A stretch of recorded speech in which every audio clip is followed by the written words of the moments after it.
የምትለው እንግዲህ ታይዋን አፈንጋጭ የሆኑ የኮሚኒስት ፓርቲ ይቃወሙ የነበሩ ወደዚህ ደሴት ሄደው አፈንግጠውባት እንደ ሀገር ራሷን አርጋ እንድታስብ ያደረጉ ነገር ግን እስካሁን ድረስ የሀገር ባለቤትነት ያልተሰጣት ነገር ግን አሜሪካም ታይዋን ሀገር ናት ብላት ባትልም ነገር ግን የጦር ሚሊታሪዎችን ካምፖችን እዛ ሰርታ ከእንደገና ብዙ ዊፐንሶችን ዘመናዊ ዊፐንሶችን እየሸጠችላት እያደረጃቻት ትገኛለች። ምክንያቱም ታይዋን ስትራቴጂክ ቦታ ናት። አንደኛው እንዳልኳችሁ ያላት የማዕድን ጉዳይ ስትራቴጂክ ያደርጋታል። ሁለተኛው ደግሞ ቻይናን ምናልባት ለማጥቃት ቅርብ ሊያደርግላት የሚችለው አንዱ የታይዋን ደሴት ነው። ስለዚህ አሜሪካ ይህንን በቀላሉ አሳልፋ ለቻይና የምትሰጥበት ነገር ይፈጠራል ተብሎ አይገመትም። ስለዚህ በዚህ የተነሳ ምክንያት አሜሪካ ወደ ጦርነቱ መግባቷ የማይቀር ነው። ስለዚህ ጦርነቱ ውስጥ ደግሞ ከገባች ቻይና ልታጠቃበት የምትችለው አሜሪካ ያው በጦር መርከቦቿ ላይ በሚንደረደሩ ጀቶች ነው። ስለዚህ ይህንን የጦር መርከቦቿን በጸረ መርከብ ሚሳይሎች እንዴት ነው ዶግ አመድ ማደርጋቸው የሚለውን እንደዚሁ እየተለማመደችበት ትገኛለች። እሱንም ደግሞ እሱን የሚመስሉ በአሜሪካ የጦር መርከብ ልኬት ቁመታቸው ሁሉ ጭምር ሳይቀር ልኩ በሆኑ በበረሃው ላይ ሰርታ ልምምድ እያደረገች መሆኑ የወጣ የሳተላይት መረጃ አሳውቋል ማለት ነው። ሌላው ታይዋን የማይቀር ጦርነት በቻይና እየተደገሰልኝ ነው ስለዚህ ብላ ከአሏት መደበኛ ጦሮች በተጨማሪ በ22000 የሚጠጉ ተጠባባቂ ጦሮቿንም እንደዚሁ እያለማመደች ትገኛለች። ታይዋን ወደ 25 ሚሊዮን ህዝቦች በቅፏ ውስጥ ይገኛሉ። እነዚህን ህዝቦቿን ይዛ እንግዲህ ወደ ጦርነቱ ለመግባት የምታስበው የቻይናና የታይዋን ጉዳይ የአይጥና የዝሆን አይነት ጨዋታ ነው የሚሆነው። ቻይና 1.4 ቢሊዮን ህዝብ ስትይዝ ታይዋን ደግሞ 25 ሚሊዮን ህዝቦችን በውስጧ ተገኝቷል። እንግዲህ እንዳልኳችሁ በ1949 የኮሚኒስት ፓርቲውን በመቃወም ወደዚህ ደሴት የሄዱ ሰዎች ናቸው እየመሯት የሚገኙት ማለት ነው።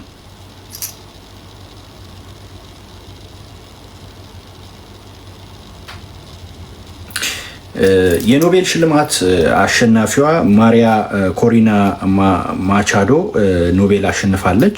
በኖቤል ሽልማቱ ላይም በተናገረችው የዶናልድ ትራምፕ ራዕይ እና የኔ ራዕይ አንድ ነው የሚል ሀሳብ በመስጠቷ ንግግሯ እጅግ በጣም መነጋገሪያ የሆነ ነው እንደምታውቁት። ምክንያቱም ዶናልድ ትራምፕ እና የኔ ራዕይ አንድ ነው ስትል ቅድም ያልኳችሁ ነገር በደንብ ይገለጥላቸዋል ማለት ነው። ዶናልድ ትራምፕ ኖቤል ሽልማቱን በዛን ያህል ደረጃ ቋምጠውለት ኖቤል ሽልማቱ እሷ ተሸልማ እንዴት ዝም አሉ የሚለው ስትመጡ ዶናልድ ትራምፕ መጀመሪያም ኖቤል ሽልማቱን በዛ እያለቀሱ እንደ ልጅ ሁሉ ጭምር የጠየቁበት የነበረው የኖቤል ሽልማቱን ከአንዳንዶች ከኦባማ ጋር ያላቸውን ፉክክር የሚያሳይ ነው። ኦባማ ስለተሸለመ እሳቸው ደግሞ ኦባማን ስለሚጠሉ ያ ፉክክር የተደረገበት ነው ምናምን የሚል ዘገባዎች ነበር የሚዘገቡት። ግን ዋናው ፓርቱ ላይ የምታገኙት ግን ቁልፉ እዚህ ጋራ ነው። ይሄ ነው። ስለዚህ የኖቤልን ሽልማት ለሚገባው ሰው የሚሸለም የሚመስል ጉዳይ ለመፍጠር የተደረገ ነው። ስለዚህ ዶናልድ ትራምፕ እርስዎ እንትን ቢሉም እኛ ምንም እንትን ስላላሉ አልተሸለምኖትም አይነት ጨዋታ አንቀሳቅሰው በዓለም ጭንቅላት ውስጥ የኖቤልን ሽልማት ግዝፈቱን ለማሳየት የሚጠቀሙበት ነገር ነው የታያለው። ስለዚህ አሁን የቬንዙዌላ ይህንን ማገኘሽ ማለት በቬንዙዌላ ውስጥ ምን ያህል ተቀባይነት ቅቡልነት አግኝታ የቬንዙዌላ ህዝብ በነቂስ ወጥቶ ያለውን አመራር ማንዱሮን ነቅሎ የሚጥልበትን ጨዋታም ለመጫወት ጭምር ነው። ምክንያቱም ዶናልድ ትራምፕ ከተመረጠች በኋላ ምንም አይነት ነገር ሊያደርጉ አይችሉም፣ ምድር ሊያንቀጠቅጧት ይችላሉ ሲባል ሲጠበቅ ምንም ያሉት ነገር የለም። ስለዚህ እሷም ደግሞ ወጥታ ይሄ ሽልማት የቬንዙዌላ ህዝብና የዶናልድ ትራምፕ መታሰቢያ ይሁንልኝ፣ የኔ ራዕይና የዶናልድ ትራምፕ ራዕይ አንድ አይነት ነው፣ ተመሳሳይ ነው ብላለች ማሪያ በተናገረችው ንግግሯ ማለት ነው። እና እቺ ማሪያ ኮሪና ማቻዶ ለቬንዙዌላ ባለው እንቅስቃሴ ላይ ህዝቦች ማሰማራት የቻለች ብዙ ተቀባይነትም እያገኘች የመጣች ሰው ናት። ተቃዋሚ ፓርቲ ነው የምትመራው።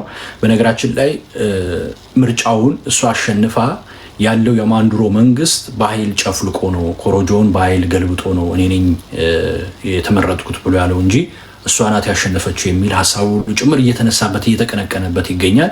ስለዚህ አሜሪካ ምናልባት እሷን አጠቃለው ሲሉ ምክንያት አድርጎ በእሷም ጦርነቱን ለመጀመር ምክንያት ልትሆናቸው ትችላለች። ስለዚህ በዚህ ምክንያት ምን ያህል ተቀናጅተው ይሰራሉ የምላችሁ ለዚህ ነው። ውስጣዊው ስራው በጣም በቅንጅት የሚሰራ ነው፣ ሌላ አይደለም። ግን እውነተኛ እንነጋገር ከተባለ የኖቤል ሽልማት የሰላም ሽልማት ነው አይደል? የሰላም ሽልማት ለዚህ ሴትዮ ሊሰጣት የቻለበት ምክንያት ምንድነው? ምክንያቱ ምን ያደረገችው ማለት ሰላም ሽልማት ከሆነ ሀገራትን ስታስታርቅ፣ ሀገራትን ስታግባባ፣ ሀገራትን እንትን ስትል ነው አይደለ? ሰላም ስትፈጥር ነው። ለምሳሌ ከተሸለሙ ኔልሰን ማንዴላ ተሸልመዋል። ብዙዎች ማንዴላ ትወዱታላችሁ፣ ብዙም ሌላ ነገር ውስጥ አልግባ። ብቻ ግን እኔው እነ ማንዴላ ምናምን የተሸለሙበት ሽልማት ምናምን ነው አይደል? ይቅርታ አንዳንድ ዘገባዎችን ማንሳት አልፈልጓል። ብቻ እነዛም ሲባሉ ብቻ የሆነ ሀገር ላይ የፈጠሩ ሰላም ያለ ነገር እንዳለ ትመለከት፣ የሚሰጡት ምክንያት እንዳለ ትነገራ። ማሪያ ምን ሰርታ ነው? ምን አድርጋ ነው? የትኛውን ሰላም ፈጥራ ነው? ማለት እሷ በቃ በሀገሯ ላይ የቬንዙዌላው መሪ የማንዱሮ ተቃራኒ ናት። በቃ ሌላ ምንድን ነው? ሌላ ሀገራት አስታርቃለች፣ አግባብታለች፣ ምን ብላለች? ምንም እኮ ያደረገችው ነገር የለም።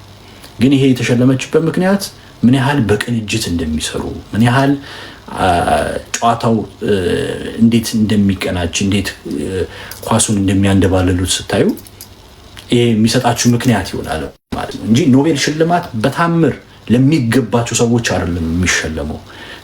በጣም ብዙ ስራ ለሰሩታ።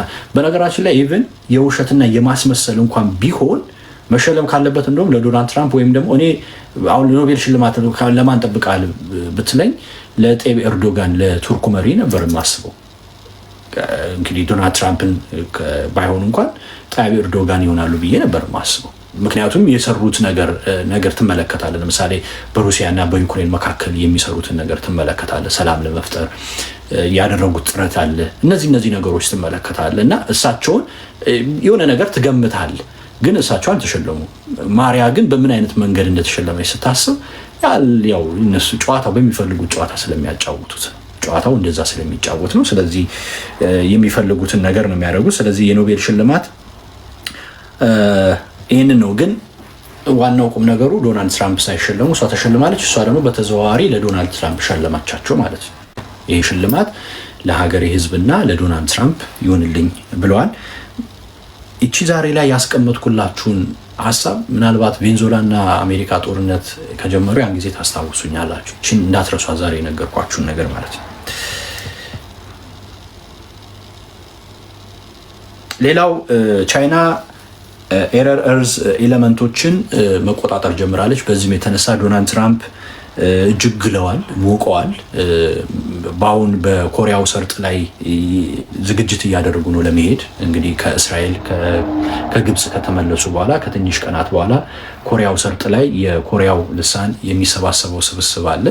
እዛ ላይ ለመታደም ይሄዳሉ። በዛው ምክንያት ኪም ጆንጉንንና ሺጂንፒንግን የቻይናውን እንደሚያገኟቸው ወይም የፒዮንጋንግ አለቃውን ኪም ጆንጉንና የቤጂንጉን አለቃ ሺጂንፒንግን ያገኟቸዋል እየተባለ እየተነገረ ነበረ። ነገር ግን አሁን ቻይና የምትሄድበት እነዚህ ኤረር እርዝ ኤሌመንት የሚባሉትን በመያዟ ምክንያት ወይም ደግሞ ያለ አግባብ እንዳይሸጡ በሚል የያዘችው ነገር አለ። ምክንያቱም እነዚህ ጉዳዮች ለጦር ዊፐንሶችም በጣም ይፈለጋሉ ብያቸዋለሁ። ስለዚህ የጦር